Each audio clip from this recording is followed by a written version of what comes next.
चलिए आज इस कहानी को समझते हैं कि कैसे मध्य पूर्व में अमेरिका का एक अहम सहयोगी उसके सबसे बड़े और सबसे कट्टर दुश्मनों में से एक बन गया। ईरान आज यूरेनियम को 60% तक साफ कर चुका है और ये 60% का आंकड़ा इतना खतरनाक क्यों है? क्योंकि ये न्यूक्लियर हथियार बनाने के लिए जो लेवल चाहिए उसके बेहद करीब है। और बात यहीं खत्म नहीं होती। ईरान के पास एक पूरा नेटवर्क है प्रॉक्सी फोर्सेस का। अब ये प्रॉक्सी क्या है? ये हैं स्थानीय लड़ाके जो ईरान के इशारे पर काम करते हैं और इनमें इतनी ताकत है कि ये पूरे इलाके में उथल-पुथल मचा सकते हैं। सबसे हैरान करने वाली बात ये है कि ये सब हो रहा है उन सख्त से सख्त अंतर्राष्ट्रीय पाबंदियों के बावजूद, जो खास तौर पे ऐसी ही सिचुएशन को रोकने के लिए लगाई गई थी। तो सवाल उठता है कि आखिर हुआ क्या? अमेरिका का एक साथी उसका सबसे बड़ा दुश्मन कैसे बन गया? देखिए, इसका जवाब आज की हेडलाइंस में नहीं मिलेगा। ये कहानी तो इतिहास के पन्नों में दफन है। तेल की कहानी, एक क्रांति की कहानी और एक बहुत ही गहरे धोखे की कहानी। की शुरुआत में चलते हैं। इसके लिए हमें जाना होगा 1950s के दौर में, एक ऐसा वक्त जब इस पूरे विवाद की जड़ में इसकी वजह सिर्फ और सिर्फ एक चीज थी, तेल। इस टाइमलाइन को देखिए। 1951 में क्या होता है?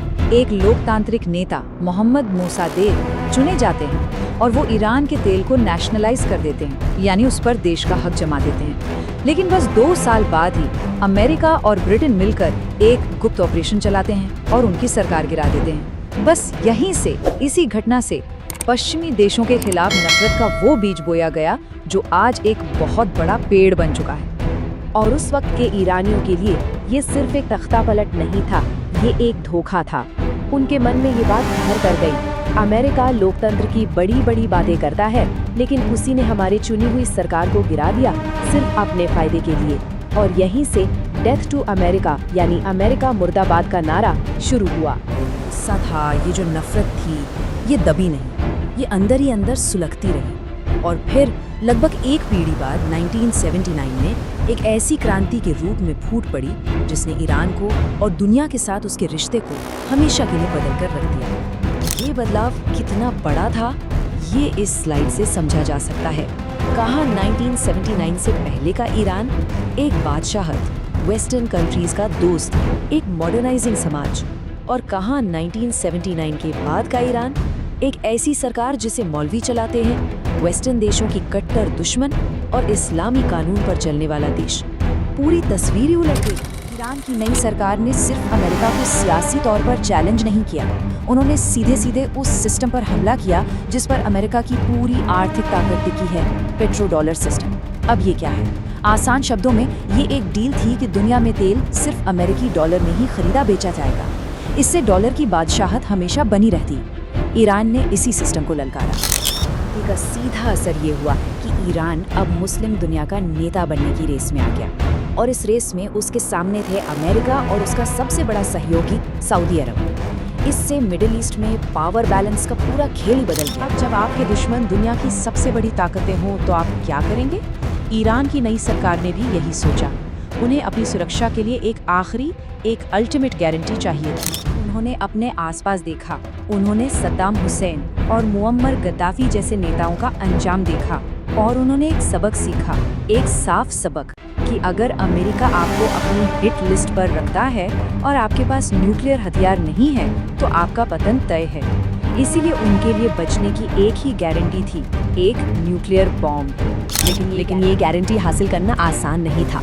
इसके लिए ईरान को एक बहुत ही मुश्किल साइंटिफिक प्रोसेस में माहिर बनना पड़ा, जिसे कहते हैं यूरेनियम एनरिचमेंट। अगर आसान भाषा में समझें तो ये एक ऐसी प्रक्रिया है जिसमें कच्चे यूरेनियम को साफ करके उससे हथियार बनाने लायक मटेरियल तैयार किया जाता है। और ये चार्ट दिखाता है कि ईरान इस रास्ते पर कितना आगे निकल चुका है। देखिए, 3.67% एनरिचमेंट सिविल यूज के लिए ठीक है, 20% मेडिकल यूज के लिए होता है, लेकिन ईरान आज कहाँ खड़ा है? 60% पर। और सबसे चिंता की बात यह है कि 60% से 90% तक पहुंचना, जो कि हथियार के लिए जरूरी है, ये सफर बहुत तेजी से तय किया जा सकता है। मतलब दुनिया को रिएक्ट करने का वक्त भी शायद ना मिले। एक तरफ तो ईरान न्यूक्लियर बॉम्ब बनाने की कोशिश कर रहा था, लेकिन इसके साथ साथ उसने एक और बहुत ही चालाक स्ट्रैटेजी बनाई।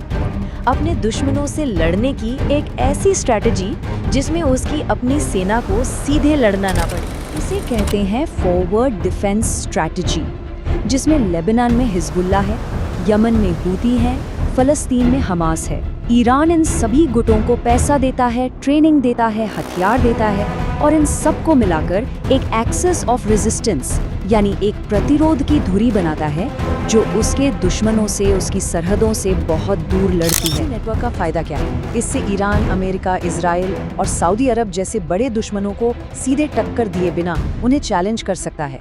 सारी लड़ाइयाँ उसके देश से दूर होती हैं।